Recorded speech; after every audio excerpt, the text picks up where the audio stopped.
Assalamualaikum warahmatullahi wabarakatuh. Hai semuanya, perkenalkan saya Wiyaftana dengan NIM 21129023. Nah, di sini saya akan membuat video pembelajaran mengenai syarat pokok tes yang baik. Adapun materi pokoknya yaitu yang pertama validitas, yang kedua reliabilitas, yang ketiga praktikalitas, dan yang terakhir ada objektivitas. Validitas, pengertian validitas. Menurut Rahayu dan Festiet pada tahun 2018, validitas merupakan keadaan di mana suatu instrumen dapat mengukur suatu keadaan yang harus diukur secara tepat. Jadi dapat disimpulkan bahwa validitas itu merupakan ukuran ketepatan dari suatu instrumen yang diukur. Komponen penilaian validitas. Yang pertama ada validitas isi, dipandang dari segi alat ukur itu sendiri, berdasarkan materi yang disampaikan dalam pembelajaran dan diharapkan dikuasai oleh peserta didik. Yang kedua, ada validitas konstruk, bertujuan untuk menilai kemampuan tes untuk menafsirkan suatu ukuran bermakna dari sejumlah karakteristik. Yang ketiga atau yang terakhir ada validitas kriteria, merupakan suatu ukuran yang ditentukan dengan cara membandingkan skor-skor tertentu dengan kinerja tertentu pada sebuah ukuran luar. Yang kedua, reliabilitas. Pengertian reliabilitas. Menurut Basuki pada tahun 2014, reliable itu artinya dapat dipercaya. Jadi, suatu tes dikatakan dapat dipercaya apabila hasil dari tes tersebut konsisten dan tidak menunjukkan perubahan-perubahan yang berarti. Jenis-jenis reliabilitas.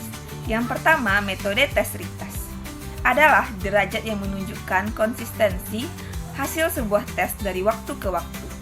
Yang kedua, metode tes jajar ekuivalen merupakan dua buah tes yang mempunyai kesamaan tujuan, tingkat kesukaran, dan susunan, tetapi butir-butir soalnya berbeda.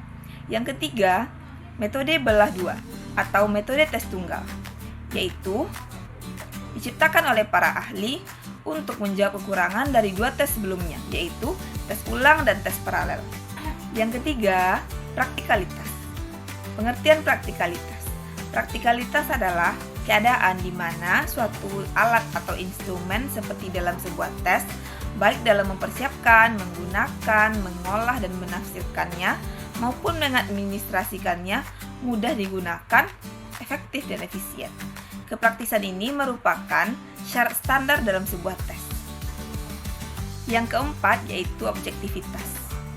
Dalam melakukan sebuah tes, objektivitas adalah hal yang sangat penting agar bisa mendapatkan hasil tes yang benar-benar objektif. Tidak pilih kasih, sesuai dengan kapasitas dan kemampuan aktual anak didik, dan mampu memberikan gambaran yang valid tentang progresivitas anak didik tersebut. Faktor yang berhubungan dengan syarat objektivitas. Yang pertama ada pengkonstruksian tes. Tes informal sering dikonstruksikan tidak memenuhi langkah-langkah yang seharusnya dilaksanakan. Jadi sebelum melakukan tes, akan lebih baik melakukan pengkonstruksian tes terlebih dahulu. Yang kedua ada penentuan jawaban. Guru akan lebih baiknya lebih dahulu menetapkan jawaban-jawaban yang dituntut dari setiap soal yang ditanyakan. Jadi sebelum memberikan tes, guru harus menentukan terlebih dahulu jawabannya. Yang ketiga, penentuan nilai.